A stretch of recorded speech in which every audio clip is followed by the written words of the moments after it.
getməliyəm. Gecə yarı olmamış, indi getməliyəm. Fayton yoxa çıxmamış. Özümdən geriyə tək ayaqqabı, gizemli kimliyim qalada bilər. Bəzi qapıları açan sözüm bəlkə də içimdə gizlənib elə. Bəzi qərarları ver vaxtında, yubananda uçur xəyal qatları. Bəzi nəticələr sənin əlində, sənin ürəyində gizli cavabları var. Qarşında dayanıb kainat və yer, bütün nağıllar da buradan başlanır. Sən özün nağılın bir parçasısan, indi addım at, səhifə yazılır. Sən özün şəhzadə, özün qəhrəman, güzgüdə baxanda gör o insanı.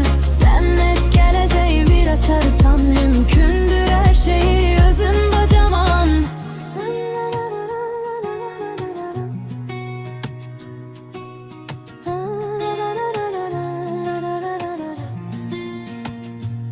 İndi getməliyəm, gecə yarı olmamış.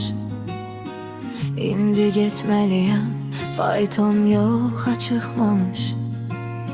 Özümdən geriyə tək ayaqqabı, gizemli kimliyim qalada bilər. Bəzi qapıları açan sözüm bəlkə də içimdə gizlənib elə. Bəzi qərarlar